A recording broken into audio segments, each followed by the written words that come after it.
morning. Welcome to the Good Life Meditation for Thursday, the 13th day of October, 2016. Let's get right into it. So, there are three components.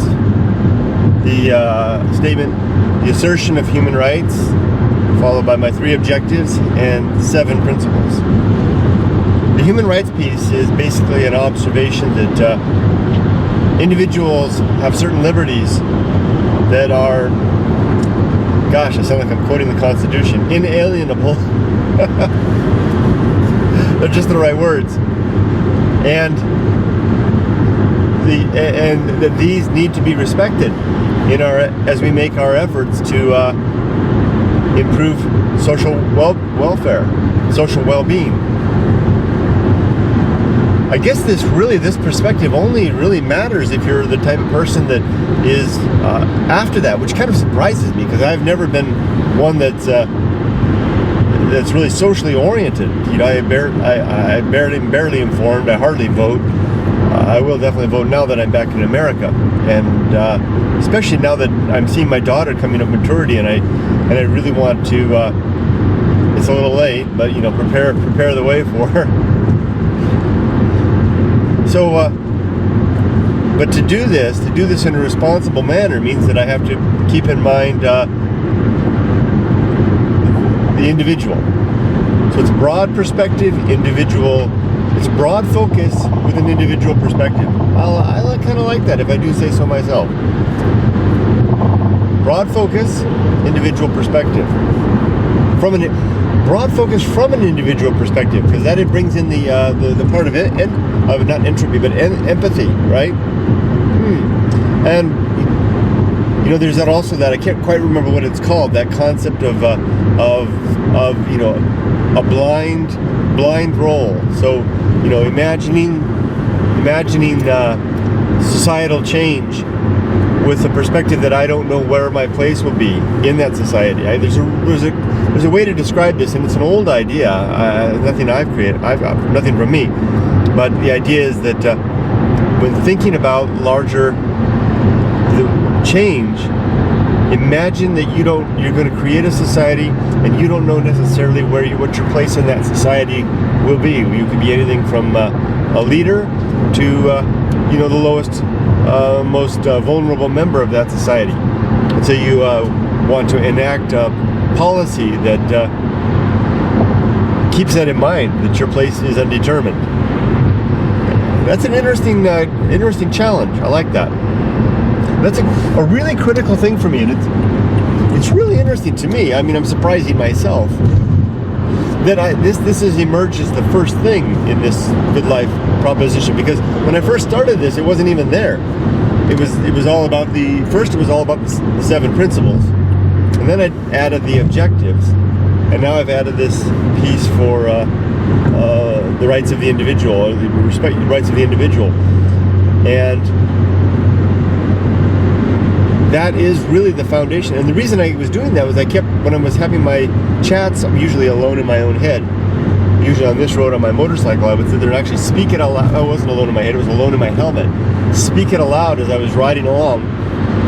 And I kept running across, bumping into, into situations where my models in my head were trampling upon the rights of the individual. And I realized I had to do something about that. So there you go. Can I ever do these things and it not being so long-winded? I think yesterday's video was over 25 minutes. Good. Oh well, here we go. So the 3 objectives are: 1, the development and maintenance of good, sound principles. I have 7. You, if you decide to exercise the same type of effort, may have more or less. The trick is that we develop them and that we maintain them. And this is a big difference between this effort, I think, if I do say so myself, it's a big difference between this effort, which is more of an endeavor of secular humanism, an effort to codify and maintain best practices. This is the difference between that and the application of dogma, which I know this is probably the piece that people don't like, because I'm not a big fan of religion, but religion tends to be prescriptive in saying, well, here's the thing, so is the law. I mean, we're born into a society with prescriptive laws. The big difference is those laws can be amended and changed, whereas in a religion, it's a much harder prospect or impossible prospect to do so, and which leads to a lot of conflict, war, pain, and the like. And that's a big difference. So I challenge you and myself to develop and maintain your principles through the application of living a diverse and well-rounded life with the application of reason in all opportunities. Next is the cultivation of good emotional reactions. Can't stress enough, if there's any place in this whole good life proposition, if there's any point where something bubbles to the surface and has an impact on a day-to-day basis, that's the one. I mean, it really, especially since I started making these videos and posting them on YouTube, I mean, these things are long, go into detail, and by the time I get to work, it's like having a calibrated instrument, and I'm amazed at how quickly my mind leaps to the observation that, hey, this is one of those chances. Here, control that emotion, regulate the emotional reaction. I'm doing it all the time now. So I guess if I do speak from my own selfish perspective, this is a worthwhile endeavor. And I realized that when I started doing this on a regular basis. By the way, my motivation for doing this is the Emperor of Rome, Marcus Aurelius, who in his meditations did something similar by writing down his a similar type of a thing in his tent, typically on his military campaigns. Whenever, a long time ago in the age of the emperors. So so the cultivation of good emotional reactions. What a powerful thing to be able to gain and to exercise. 3, the performance of good actions. That's another one that's become so darn matter of fact. When we kind of have in our mind a framework of what constitutes virtue, it's easy to pick out activities and actions which further that. And these are the performance of good actions. Those are my 3 objectives. Now let's turn to the 7 principles. If I'm yelling, it's because I'm trying to get the sound across to the microphone a little better. It's a really good mic, but it's far away. I really would like to get one of those wireless things, or just a wired one that sits here, so I don't have to improve the audio quality. I know it's picking up a lot of automobile noise. Okay, next, 7 principles. 1, the atomic principle. Everything is bits and pieces, changing, flowing, transforming, coming to an end, starting, never really being created or destroyed. And what we are, what constitutes us, is subject to these same the same circumstance, and that's something that gives us pause to take today seriously, to not let this day pass as something that tomorrow is taken for granted, and also to expect change. Another reason to not let today pass in such a way, because even we made the opportunities that we have today will be gone tomorrow, insofar as we will not be the same person. The video that I could have made along these lines a year ago is not the video I can make today, nor next year, nor will I make the video that I could make next year if I'm going to be here next year if I don't make this one today. It's a complex web, a warp and weave of life and decisions to action. And Nietzsche, I believe, was right when he had prompted us to take action, to live a more deliberate life, a life of, what do they call it, the overman, or was it the Superman, or both? I don't like Superman so much. It sounds like something, it's very elite. I think we called it the Overman too. Anyway, I'm off on a tangent. 2, the principle of nature. Everything in the universe has some nature, and we live better when we abide the nature of others. Recognize the nature in other things and individuals and ourselves, and abide that, and work to live more in better accordance with that, especially our own nature. A very challenging thing, because that nature is subject to change based on our decisions. So if we live according to a particular nature, well, then we're going to be developing ourselves along the lines of those nature and becoming more like that. It's a kind of a self-fulfilling endeavor. 3, the social principle. Human beings are social animals. We need one another to live well. And we need one another to find sustenance and comfort against the night of the great indifference. The night of the great indifference. It sounds like a really bad movie, but it is kind of like a night. Well, the great indifference is a cold desert, windswept desert night with blazing stars and a single blanket threadbare blanket that barely gives us any warmth, where we shiver in the night. There's an emptiness out there, recognizing that we just wish we had someone to hold us, and understanding that we'll only find that with one another. And if we choose to remain alone, then to become comfortable, resolved to that, and accepting of that. I was reading yesterday about Death Valley Shorty, single blanket jackass prospector of Death Valley. He's buried out there. He's probably he's buried out there next to his best friend, who died of exposure, and his best friend was buried where he fell on the desert floor of Death Valley, and then Shorty, when he died decades later, was buried there as well. The two of them are perhaps two of the lowest, deepest buried people on earth in Death Valley.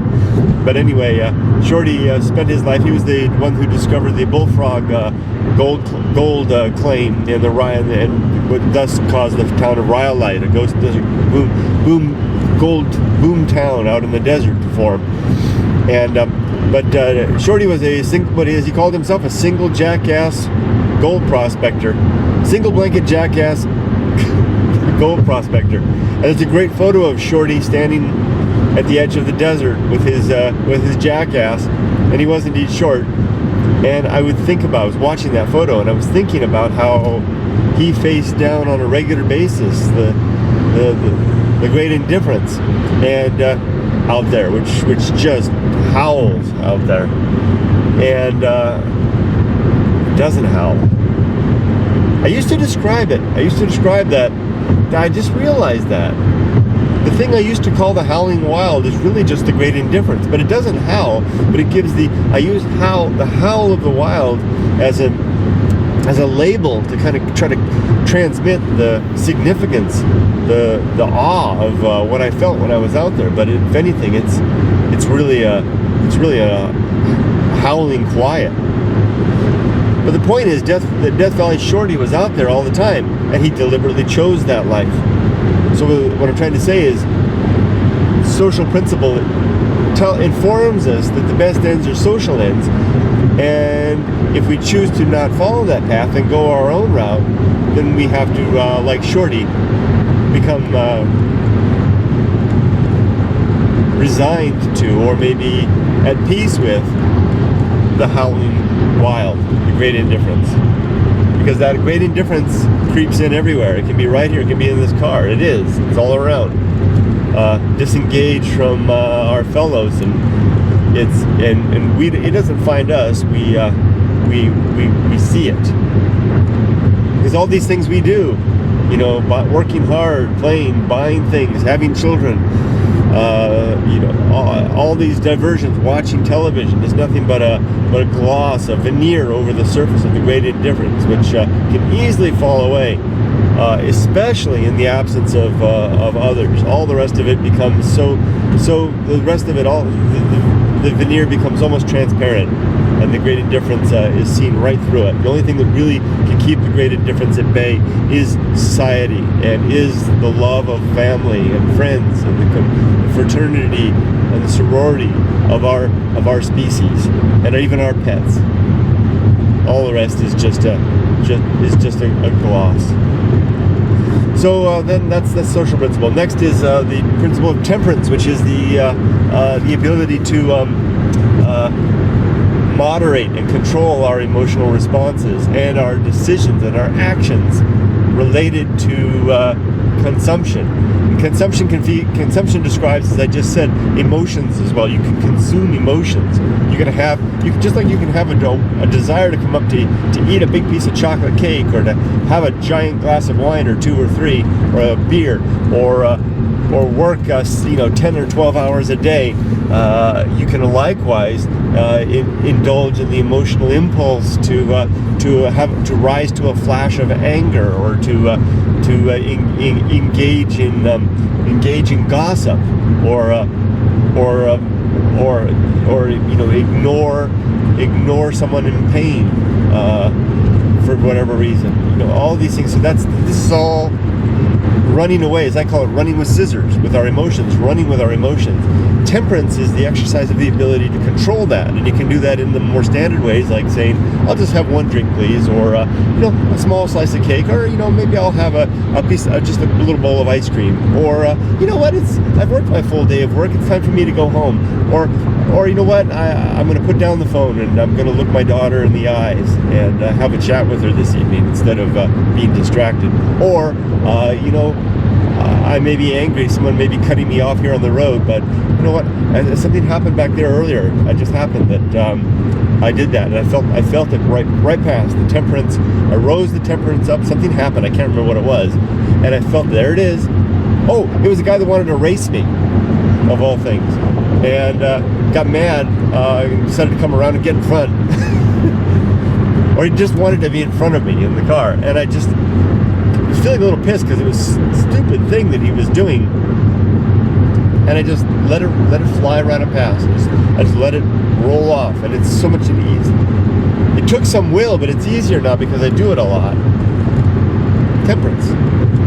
Okay, now I'll move on to the great indifference, number 5. The great indifference, probably the more controversial one of the lot, is basically saying that there is no God. That's not actually what I say. That's not actually what I want to. That's not actually what I want to say. In the terms of atheism, that's the strong atheist position, the assertion that there is no God, and I don't have that certainty. I'm an agnostic atheist. I don't believe there is a God, and I don't claim to know one way or the other. So I withhold my belief. So the great indifference is simply what the perspective that results when we're from that position, and we look out and we don't see God anywhere. We don't sense God. We don't believe, and we don't believe the assertion of others that God is real, because they don't provide any decent evidence that that's the case. So from that perspective, then, we look around and we see we just have each other. Now, I'm not saying that there's not some super intelligent that we might be similar to God. I mean, okay, there might be great alien race, maybe a level 4 civilization out there, or something like that. Level 4, that's Kardashian. What is it? That scale, the first, second, third, fourth out there that would be almost God-like to us, or maybe there really is a God, but simply in absence of any good reason to think so, I adopt the neutral position, which is I don't know, and I'm not going to believe until I have any good reason to believe. And if that's the case, then the universe appears to be devoid of sentient oversight and love, and instead I'm going to turn to one another. We've got each other. I'm going to look to my family, my coworkers, my friends, like I have any friends, and the comfort that comes from being a member of this, riding along in my car, all these people around me. We are a collective, and it feels good to be part of that, and enjoy my work, as challenging and as difficult as it is sometimes, because it provides good social ends. I'm doing a good thing. I love that fact. So a long-winded approach to the great indifference, and but to me that's a very compelling one, because creates a landscape upon which we can build meaning out of a non-objective reality. Well, no, it's not non-objective reality. What the heck does that mean? That's not what I mean. Without objective rules for the world, without objective oversight, the burden rests on our shoulders to do our due diligence in creating an objective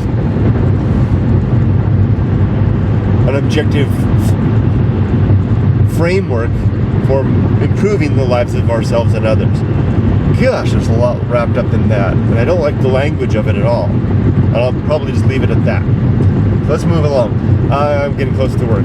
6, the principle of reason, the governing faculty. Reason is simple. It's just a logical observation of it's a logical assembly of facts into arguments that generate observations and conclusions that we can then test to see if they if they bear fruit, if they're true, and if so, then we have some evidence that maybe we are onto something. It reinforces it. We hold it a little stronger with a little higher degree of certainty, never complete certainty, because we're always ready to adjust our position based on new input and new evidence and new models, new arguments. And it's this iterative activity of observation, assembling arguments, testing, conclusions, and reassessment. On and on and on. Well, who is the philosopher that talked about thesis, antithesis, and synthesis? I can't remember which philosopher it was that talked about that. But it's that part of that whole process. Finally, virtue. The purpose of life in this model. Virtue. Not some nebulous nothing that just feels good. Virtue is the objective. It is an effort towards the improvement of well-being for humans and other species and ecosystems on the planet based on objective, reasoned conclusions about what can create well-being. If you and I are in agreement that that improving well-being is a good thing, then we have a basis upon which we can identify objective good, and we can then work together to improve that. The wonderful thing about it is, like everything else in a world based on reason and observation, it's going to be full of error, but we can correct those errors and improve it along the way. It's a very powerful model. I just can't get over. I can't stress enough how much better that is than dogma, which has no room for change, or if it does change, it changes over like molasses flowing from a maple tree in winter. I mean, over a course of centuries, like flowing glass in an old house, or even the decay of mountains in a desert over 1.4 billion years. Dogma is not responsive to our better understanding. Is not very responsive to our better understanding. In fact, it's an inhibition to that. Whereas the path of reason and observation, of secular perspective, especially holding the great indifference as a reality, opens up the possibility of rapid improvement in understanding and change. And there you go. That's how virtue is the purpose of life. So virtue is realized, in summary, through the recognition of the transient nature of everything, the observation that everything has a particular nature, and making an effort to abide that nature, especially in ourselves, to live according to the nature that we develop and discover in ourselves, to apply ourselves to social ends as the quickest route to virtue, to apply temperance for the sake of consuming resources and developing our psychological musculature and physique in order to be able to handle the challenges of life on a day-to-day basis better, to look out and look honestly at the universe, and if you can't see and find a good reason to believe there is any sentient oversight, to perhaps abide the fact that this appears to be, or to recognize the great indifference for what it is, and to look to one another for comfort, and then to apply reason as the governing faculty. And in this way, we approach a life of virtue, what I would call a good life. And with that, I'm going to stop. Thanks for watching, and have a good life. Make it a great day. Make it a good day. See ya.